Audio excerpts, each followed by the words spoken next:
Hi peeps.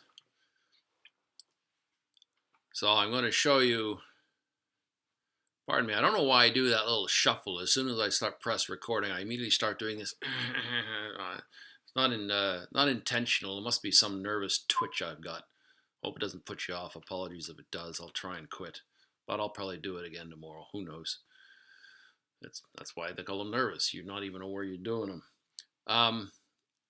I want to show you this book that I haven't quite finished reading it, but I'm near the end. And it's fortunate I don't have it's not a hard copy. It's on my Kindle. There it is, Heretic. All right, One Scientist's Journey from Darwin to Design. Now, this isn't about it. This video is not about evolution or design. I'm not trying to touch a match to that flaming pile of wood I'm not trying to talk about that. So whatever side you're on in that debate, park it for now. It's not where I'm going. What I'm particularly interested in is something he writes at the beginning of chapter 2 in this book. I knew the author 30 years ago, 35 years ago. He is a brilliant microbiologist, Finnish microbiologist, and I've not had any contact with him for 35 years. And when I last met him, it was in Zurich or Basel, I can't remember which, in Switzerland. And he was fairly early in his academic career, and he's since gone on to be prolific, for lack of a better term. But that particular book he's relatively recently published, and it tells the story about how he went from being a fully paid up member of the Charles Darwin fan club to a Darwinian skeptic. Not denier, skeptic. And whatever you might think about that, park that for now. This is what he says at the beginning of chapter 2. And this is the bit that I think applies to everybody, no matter what views we've got. We all have a tendency, he says, to avoid knowledge that threatens our position and worldview. We are usually more interested in personal peace than in truth. We tend to put off uneasy thoughts. And scientists are no different, he says. No different from other people. A scientific investigator's framework or paradigm often hinders him from fairly considering other views. The temptation is to consider a contrary paradigm to be not just in error, but heretical. And most of us reach our worldviews pretty early in life, and rarely do we change them. Now, that may or may not be right or good. Well, the question I want to ask you is a simple one.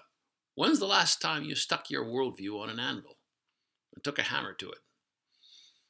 When's the last time you took, if this is, I don't know, this is one, you're holding up one rock, that's your worldview. When's the last time you took up another hard rock and went like that, smash the two together to see what would happen? Metaphorically speaking. We need to be doing that every day, if possible. Because all of us, all our worldviews, no matter how old and wise we are or not, our worldviews are flawed. There are things that we've built our worldview on, assumptions we've based our whole lives on, that are probably in error. Maybe not all the time, but some of the time. So when's the last time you actually sat down and talked with somebody who had a diametrically opposite opinion to yours? I tend to be rather right-wing leaning libertarian. So I'm always on the hunt for diehard socialists and Marxists to sit down, or even if they're not diehard, but they're leaning that way, to sit down and have a rational discussion with, because I want to find out, what do they know that I don't? Why have they reached the conclusions that they have? There's probably something that they know that they can teach me, and maybe they even change my mind. Who knows? But if we're not doing that, then our worldviews don't get any better. And if your worldview doesn't get any better, you don't make much progress in life. So when's the last time you smashed your worldview hard into something that challenged your most basic treasured assumptions? You might not even know they're treasured. Because that's part of the problem with assumptions is they become internalized. We forget about them. We forget they're there. And that's the value, I think, of science, is that if you do it well, is that you state your assumptions to start with. You build a circle around, that's a square. You build a circle around a problem, an issue, and you state what you think the assumptions are. And then you start to run an experiment on it. And then you find out, does your theory that you started with, your assumption, the assumption you started with, stack up still? Yeah? Cool. All right. No? Then you don't have any business hanging on to those assumptions. Ditch them. Find some better ones. Tweak, update, rejig your worldview all the time. It's hard work. We hate doing it because every one of us likes to think that our worldview is perfect and that we've got the world by the tail and we know everything that we need to know. And that's foolish. If you bump into me in the street and you think you've got something to tell me, tell me.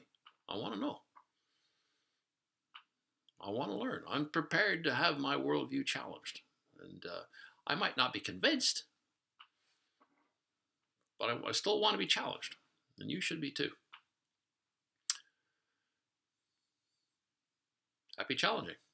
Have a good day.